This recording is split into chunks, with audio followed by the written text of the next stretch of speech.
নমস্কার বন্ধুরা, তোমাদের সকলকে আবারও স্বাগত আমার channel Priyanka's kitchen recipe in বেঙ্গলিতে। আজকে আমি তোমাদের সাথে মাজার রেসিপি শেয়ার করব। একদম বাড়িতে ঘরোয়া পদ্ধতিতে আমি তোমাদেরকে মাজা বানিয়ে দেখাবো। একদম দোকানের মতো দেখতে হবে, কিন্তু খেতে কিন্তু দোকানের থেকেও বেশি স্বাদ হবে। তো চলো, আমি আর বেশি কথা না বলে ঝটপট তোমাদের সাথে মাজার রেসিপিটা আমি শেয়ার করে নিই। আমার মাজা তৈরি করতে যা যা উপকরণ লাগবে এখানে দেখো, আমি সব কিছু রেডি করে নিয়েছি।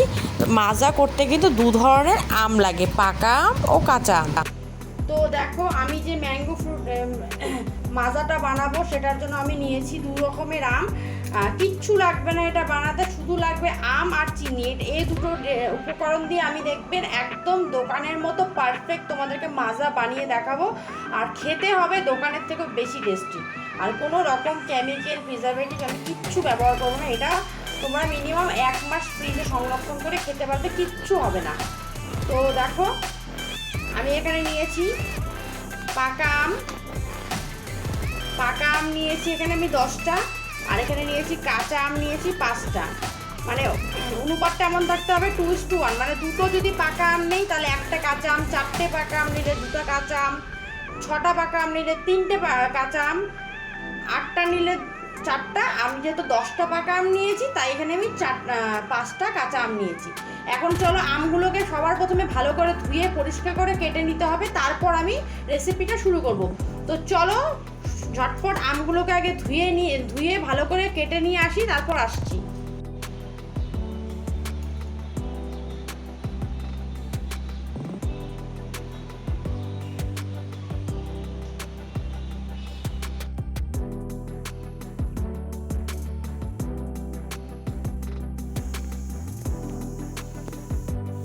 তো দেখো, আমগুলো আমি কেটে নিয়েছি, সব এরকম সাইজ করে কেটেছি পাকা আম, আর এই দেখো ছোটো ছোটো করে কেটেছি কাঁচা আমগুলো।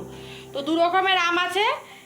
তো আমগুলোকে এখন দেখো, আমগুলোর অনুপাত দেখে বোঝা যাচ্ছে 2:1, মানে দুটো পাকা আমের আম হলে একটা কাঁচা আম দিতে হবে। এই হিসাবটা কিন্তু মনে রাখতে হবে মাজা বানানোর ক্ষেত্রে। আমি এর আগে ফুটি বানিয়েও দেখেছি, ফুটিতে কিন্তু আমি কোনো কাঁচা আম ব্যবহার করিনি, কিন্তু মাজাতে কিন্তু আমি কাঁচা আম ব্যবহার করছি। তো দেখো, দুটো টেস্ট কিন্তু একদমই আলাদা হবে, দুটো দেখতেও একটু আলাদা হয়, কারণ আমাদের মাজা আর ফুটি কিন্তু দেখতে একটু আলাদাই হয়। তো চলো, আমি এখন রেসিপিটা শুরু করে দেই। তো সবার প্রথমে আমি গ্যাস ওভেন ধরিয়ে দেবো। গ্যাস ওভেন ধরিয়ে এর মধ্যে আমি জল বসিয়ে দিলাম। জলটা খুব ভালো করে গরম করে নিতে হবে। এবার আমি জলের মধ্যে দিয়ে দিচ্ছি লবণ স্বাদ অনুযায়ী। এবার জলটা একটু ভালো করে একটু ফোটা শুরু হলেই জলের মধ্যে আমি আমগুলো ছেড়ে দেব। তো দেখো, জল কিন্তু আমার খুব ভালোভাবে গরম হয়ে গেছে। এখন আমি জলের মধ্যে কাঁচা আমগুলো ছেড়ে দেব। যে কাঁচা আমগুলো ছেড়ে দিলাম। এবার আমগুলোকে ভালো করে একটু সেদ্ধ করে নিতে হবে। যেহেতু পাকা আমগুলো নরম আর কাঁচা আমগুলো তো একটু শক্ত শক্ত, দেখো কাঁচা আমগুলো একটু মানে থাকতে থাকতে না ফ্রিজে একটু হলদে হলদে কালার হয়ে গেছে, কিন্তু এগুলো কিন্তু কাঁচা আম, এগুলো পাকা আম না। পাকা আম কিন্তু এগুলো দেখেই বোঝা যাচ্ছে। তো যাই হোক, আমার পাকা আমগুলো যেহেতু নরম, তাই পাকা আম আর কাঁচা আম কিন্তু একসাথে সেদ্ধ করব না। কাঁচা আমটা কিছুটা পরিমাণে সেদ্ধ হয়ে যাবে, তারপর আমি পাকা আমগুলো দেব। তো চলো, এটা একটু ভালো করে সিদ্ধ করে নিই।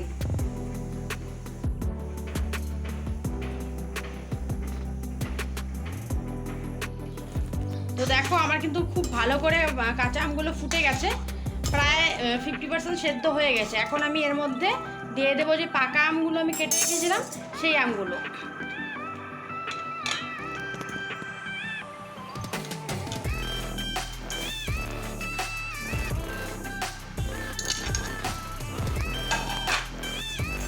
পাকা আমগুলো আমি দিয়ে দিলাম, দিয়ে এখন একটু ভালো করে নাড়িয়ে দিচ্ছি। নাড়িয়ে এটা এখন একটু সেদ্ধ করে নেব। এটা মানে মিনিমাম 2 থেকে 4 মিনিট হলেই হবে, যেহেতু পাকা আমটা নরমই, সেদ্ধ তো সময় লাগবেই না। আর কাঁচা আম তো আমি একটু সেদ্ধ করেই নিয়েছি। তো 2 থেকে 4 মিনিট পরে এটা আমি কিন্তু নামিয়ে নেব। একটু ভালো করে টকবক করে ফুটলেই এটা আমি নামিয়ে।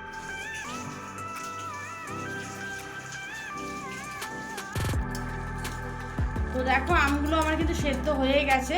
এর থেকে বেশি আমার সেদ্ধ করার প্রয়োজন নেই। তো তাও আমি চলো একটা উঠিয়ে দেখে নেই যে সেদ্ধ হয়েছে কিনা। দেখো, একদম পারফেক্টলি সেদ্ধ হয়ে গেছে আমগুলো। তো এখন আমি আমগুলো ঝাঁঝরার সাহায্যে আমি নামিয়ে নেব।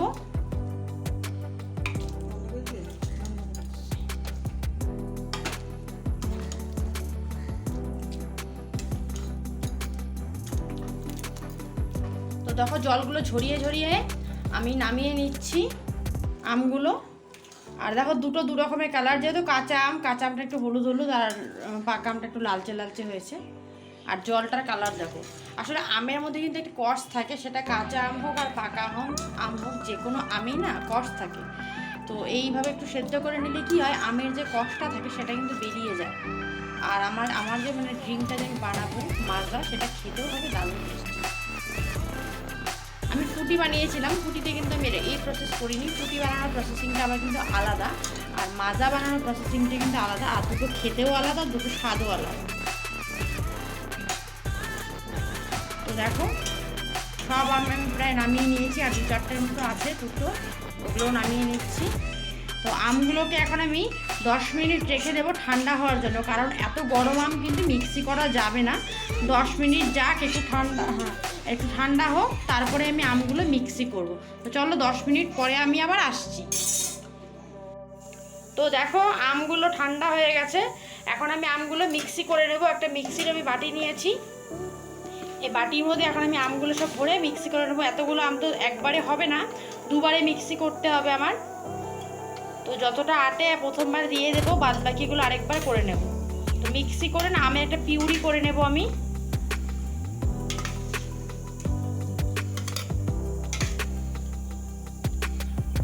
তো চলো এটাকে আমি আগে মিক্সি করে নিয়ে আসি। তো দেখো আমার মিক্সি করা হয়ে গেল আমের পিউরিটা। এখন আমি এটাকে না চেলে নেব। তো আমি যেহেতু কড়াইয়ের মধ্যে একবারে জাল দেব, তো কড়াইয়ের মধ্যে আমি একবারে চেলে নেব চালনি দিয়ে, যাতে আমার সুবিধে হয়। আর এটা করার জন্য কড়াইটাকে গরম করার কোনো প্রয়োজন নেই।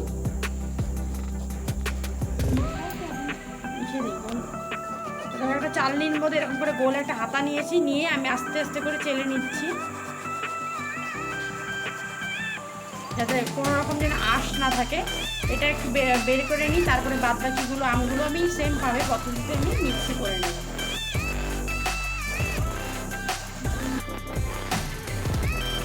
তো এই দেখো আমি আমগুলো সম্পূর্ণটাই চেলে নিয়েছি, দেখতেই পাচ্ছ চেলে নিয়েছি পুরোটা। চেলে আমি দেখো গ্যাস ওভেন ধরিয়ে আমটা কড়াই ধরে বসিয়ে দিয়েছি। আমি তো কড়াইয়ের মধ্যেই চেলেছিলাম, তোমরা দেখলে ভিডিওতে। তো কড়াইটা ধরেই বসিয়ে দিয়েছি, এখানে কড়াই গরম হওয়ার কোনো ব্যাপার নেই। এখন আমটাকে অনবরত নাড়তে হবে, নেড়ে নেড়ে খুব ভালো করে আগে জাল দিতে হবে, তারপর আমি এতে যা যা মেশানোর মেশাবো। তো দেখো কন্টিনিউয়াসলি আমি নেড়ে যাচ্ছি, কন্টিনিউয়াসলি না নাড়লে কিন্তু আমটা নিচের দিকে পোড়া লেগে যেতে পারে, পোড়া লেগে যাওয়ার সম্ভাবনা থাকে। তাই এখন আমি একদম হাই স্টিমে দিয়েছি, যেহেতু আমটা ঠান্ডা, এটা একটু গরম হতে সময় লাগবে। আর যখন আমটা ফুটে যাবে তখন আবার স্টিমটা লো করে দেবো, মিডিয়াম টু লোতে করবো। কিন্তু এখন একদম হাইয়ে আছে, যাতে আমটা তাড়াতাড়ি গরম হয় তার জন্য। আমের কালারটা দেখে যে কি সুন্দর এসেছে। আসলে আমার তো পাকা আমের কালারটাই খুব সুন্দর ছিল, দেখছিলেই তোমরা লালচে লালচে টাইপের ছিল। তাই জন্য যখন পেস্ট করলাম স্মুথ একটা পেস্ট হয়েছে, এটারও কালারটা খুব সুন্দর হয়েছে। এটা যখন আমি জল দেবো একদম পারফেক্টলি তোমার মাজার কালারে চলে আসবে। আমি কিন্তু কোনো রকম ফুড কালার বলো বা কোনো রকম কেমিক্যাল কিচ্ছু ব্যবহার করছি না। তোমরা পুরো ভিডিওটা স্কিপ না করে দেখো, তাহলেই না বুঝে যাবে আমি কিন্তু কিচ্ছু দিইনি। আমি শুধু আম আর চিনি দিয়ে আর একটু সামান্য লবণ, এটা দিয়েই পুরো রেসিপিটা করে তোমাদেরকে দেখাবো মাজা বানানোর। তো দেখো কি সুন্দর গ্রেভি টাইপের হয়েছে। যাই হোক, এটাকে খুব ভালো করে এখন জাল দিতে হবে। জালটা যত ভালো হবে টেস্টটাও তত ভালো হবে, আর অনেক দিন কিন্তু ঘরেও ফ্রিজে রেখে খাওয়া যাবে। দেখো আমটা ফুটছে, আমটা দেখো ফুটছে। তো আমি এখন কী করছি, আমের স্টিমটা একদম লো করে দিয়েছি। এখন শুধু কন্টিনিউয়াসলি আমাকে নাড়তে হবে, আর কোনো কাজ নেই। এখন কন্টিনিউ খালি নাড়তে হবে, নেড়ে তারপর আমটা কিছুক্ষণ পাক হবে। পাক হওয়ার পরে আমি একটু পরে চিনি আর লবণটা দেবো। লবণটা আমি সেদ্ধ করার সময় দিয়েছিলাম, তার জন্য লবণটা কিন্তু খুব হিসেব করে দিতে হবে, যদি বেশি না হয়। আর চিনিটাও পরিমাণ করে দিতে হবে, কারণ আমার আমটা কিন্তু প্রচণ্ড মিষ্টি ছিল। এখন তো বাজারে প্রচুর আম অ্যাভেলেবেল, আম প্রচুর সস্তা, 30 টাকা 40 টাকা কিলো আম। তো হচ্ছে একটু দেখে আনতে হবে, একটু ভালো দেখে, একটু কালারফুল ভালো আর মিষ্টি আম হলেই তাহলে কিন্তু এটা রেসিপিটা বানাতে আরও সুবিধা হয়। তো দেখো কন্টিনিউয়াসলি আমি নেড়ে যাচ্ছি। কন্টিনিউয়াসলি এটা নাড়তে হবে, না হলে কিন্তু নিচে পোড়া লেগে যাবে। আর আমের যদি রঙটা সুন্দর হয় তাহলে কিন্তু আর ফুড কালারের প্রয়োজন পড়ে না। তার জন্য এই ম্যাঙ্গো ফ্রুটি বানাতে গেলে কিন্তু আমটা যখন তোমরা কিনবে একটু ভালো কালার দেখে নেবে আমগুলো, তাহলে কিন্তু আর কোনো রকম ফুড কালার ব্যবহার করতে হবে না। যেমন আমি কিন্তু কোনো রকমের কোনো প্রকার ফুড কালার ব্যবহার করিনি, যেহেতু আমার আমের কালারটা খুব সুন্দর ছিল। তো চলো এইভাবে ভালো করে পুরোটা একটু ভালো করে জাল করে নিই। তো দেখো আমটা কি সুন্দর ফুটছে, আমের কালারটা দেখো আরেকটু চেঞ্জ হয়েছে, কিন্তু যত জাল হবে তত কালারটা চেঞ্জ হবে। আম কিন্তু আমার প্রায় অনেকটাই জাল দেওয়া হয়ে গেছে। এখন কিন্তু আমি এটার মধ্যে যা যা দেওয়ার সব কিছু দিয়ে একসাথে আবার একটু জাল দেবো। প্রায় 10 মিনিট ধরে আমি আমটাকে জাল করে যাচ্ছি।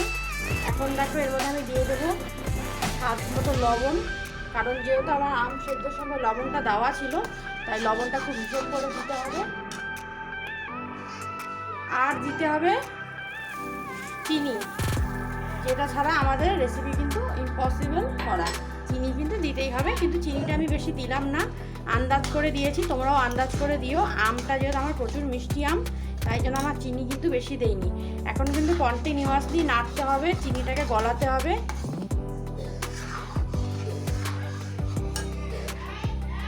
তো দেখো সব কিছু দিয়ে দিয়েছি, আর কিন্তু আমি কিছুই দেবো না। এখন এটাকে খুব ভালো করে জাল করতে হবে, চিনিটা ভালো করে গলতে হবে। আর একটু ভালো করে জাল হলেই কিন্তু আমার কিন্তু মাজার জন্য পিউরিটা একদম রেডি হয়ে যাবে। তারপর আমি নেক্সট স্টেপ জল দিয়ে মাজাটা বানাবো। তো দেখো একদম খুব ভালো করে কন্টিনিউয়াসলি আমি নাড়ছি, না হলে কিন্তু ফুটছে, ফুটে ফুটে চারিদিকে ছিটে যাচ্ছে। আর লো স্টিম করলেও পুড়ে মানে নিচ দিয়ে পোড়া লেগে যাচ্ছে। তো এটাকে কন্টিনিউয়াসলি এখন নাড়তে হবে। দেখেছো চিনিটা দেওয়ার পর কালারটা কিন্তু আরেকটু চেঞ্জ হয়ে গেছে। এখন একটু জাল হবে, জাল হলে কালারটা আরও চেঞ্জ হয়ে যাবে।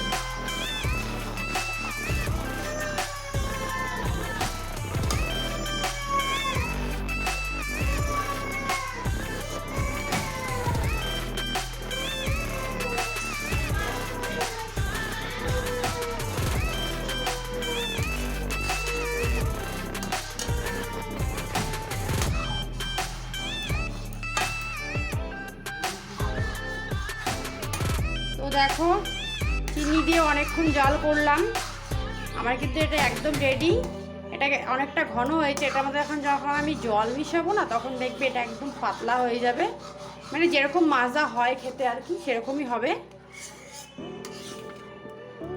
তো কালারটা দেখো কি সুন্দর হয়েছে। এটা একদম যখন জল পড়বে না, একদম মাজা যেরকম রং হয় একদম সেম কালার হয়ে যাবে। তোমরা দেখতে থাকো, স্কিপ না করে পুরো ভিডিওটা, তাহলেই দেখতে পারবে আমি কিভাবে মাজাটা বানাই। তো দেখো অনেকক্ষণ ধরে জাল দিচ্ছি। এখন এটা আমার গ্যাসটা আমি বন্ধ করে দিলাম, কারণ এটা আমার হয়ে গেছে। এখন 5-10 মিনিট একদম এরকমই থাকুক, একটু নাড়ি, হালকা ঠান্ডা হলে তারপর আমি জল মেশাবো। নাহলে এত গরম না, এর মধ্যে যদি এখন আমি যতই ঠান্ডা জল দিই এটা জলটা কিন্তু গরম হয়ে যাবে। তো এখন একটু 10-15 মিনিট রেখে দেবো, এটা একটু হালকা ঠান্ডা করার জন্য। 10-15 মিনিট রেখে ঠান্ডা করে তারপর আমি মাজাটা কিন্তু বানাবো। দেখো প্রায় 10 মিনিট হয়ে গেছে, একটু হালকা ঠান্ডা হয়েছে কিন্তু পুরোপুরি ঠান্ডা হয়নি। তারপরে আমি একটু ফ্রিজে ঠান্ডা জল দেবো। তো চলো কড়াই থেকে নামিয়ে নিচ্ছে একটা বড় গামলায়, যেহেতু আমার কিন্তু টিভিটা অনেক আর আমার মাজাটা কিন্তু অনেকটা হবে। তো আমি একটা কড়াইয়ের থেকে একটা গামলা, বড় স্টিলের গামলা নিয়ে নিয়েছি। তো দেখো কড়াইটার মধ্যে একটু জল দিয়ে নিলাম, দিয়ে বাকি যেটুকু ছিল সেটুকু আমি এই গামলাটার মধ্যে ঢেলে দিলাম। এখন আমি এর মধ্যে ফ্রিজের ঠান্ডা জল নিয়েছি, একদম ঠান্ডা, সেই জলগুলো এখন এর মধ্যে ঢেলে দেবো। ঢালবো আর একটা গোল হাতা নিয়েছি, হাতা দিয়ে মেশাবো।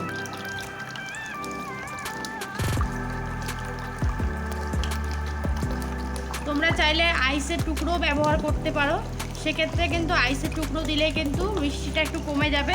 সেক্ষেত্রে কিন্তু মিষ্টির পরিমাণটা একটু বেশি দিতে হবে, কারণ আইস তো পরে গলবে, গলে আর আয়তনে বেড়ে যাবে।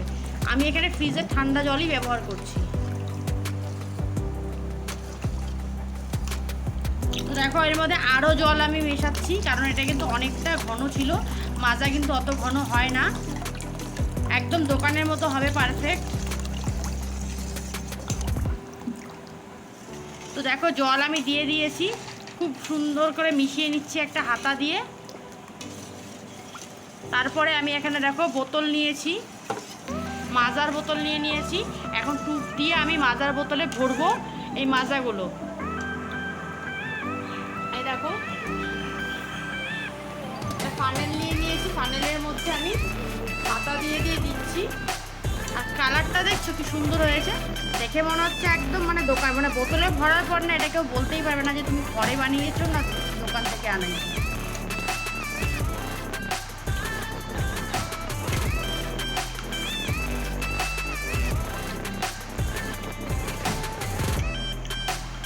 তো দেখো এই যে আমি কিন্তু এই যে মাজার বোতলে ভরে নিয়েছি। দেখো কেউ কি দেখে বলবে এটা মাজা না, মানে মাজা না বলতে এটা দোকানের মাজা না, আমি বাড়িতে বানিয়েছি, কেউ বলবে না। এটা খেতে তো দোকানের থেকেও বেশি টেস্ট। আর বাকিটা দেখো আমি জারে ভরে নিয়েছি। এখন আমি এটা গ্লাসে সার্ভ করব। তো এখানে দেখো আমি 4টা গ্লাস নিয়েছি, এখন আমি 4টে গ্লাসে সার্ভ করব। ওই সেম ওই হাতা দিয়ে আমি গ্লাসগুলো ভরে নিচ্ছি। তো বন্ধুরা, আমার এই আজকের রেসিপিটা যদি তোমাদের ভালো লেগে থাকে অবশ্যই একটা লাইক করো। আর আমি যেই পদ্ধতিতে তোমাদের মাজা বানিয়ে দেখালাম, তোমরাও এই পদ্ধতিতে মাজা বানাও, বানিয়ে খাও। বাচ্চা থেকে বড় সবাই খুব ভালো খাবে, একদম হেলদি অ্যান্ড টেস্টি ড্রিঙ্ক। বাড়িতে বানিয়ে খাও, আশা করি প্রত্যেকে, ছোটো থেকে বড় প্রত্যেকেরই ভালো লাগবে। যদি ভালো লাগে অবশ্যই আমাকে কমেন্ট করতে পারো। আর হচ্ছে তোমরা যদি নতুন কোনো রেসিপি দেখতে চাও আমাকে কিন্তু কমেন্ট করে জানাতে পারো, আমি চেষ্টা করবো তোমাদের সাথে দেখার। আর যদি আমার চ্যানেলে কেউ নতুন হয়ে থাকো তো তোমাদের কাছে অনুরোধ থাকলে চ্যানেলটাকে সাবস্ক্রাইব করে চ্যানেলের পাশে থাকার। তো দেখো এই যে দিয়ান চলে এসেছে এখানে। দিয়ান ও মাজা খাবে, এই যে বলছে দাও দাও দাও, খায় কিন্তু না, ও কিছুই খেতে চায় না, কিন্তু যে বাচ্চা মানুষ তো দেখলে খেতে যায়। ওই দেখো মাজা খাবে, খাও বাবা খাও। এই দেখো মাজা খাচ্ছে দিয়ান। ভালো হয়েছে? টেস্টি? যায় না, পড়ে যাবে, গ্লাস পড়ে যাবে। এখানে খাও।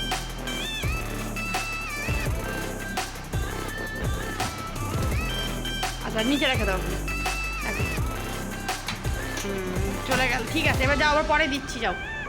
তো দেখো, তো বন্ধুরা আজকের ভিডিওটা দাঁড়াও আমি তোমাদেরকে এই সরো বাবা, সরো। তো আজকের ভিডিওটা আমি এখানে শেষ করছি। খুব শিগগিরই চলে আসবো নতুন একটা ভিডিও নিয়ে, নতুন একটা রেসিপি নিয়ে। তো চলো, সবাই প্রচণ্ড গরম পড়েছে, সবাই ভালো থাকো, সুস্থ থাকো। চলো টাটা, বাই বাই।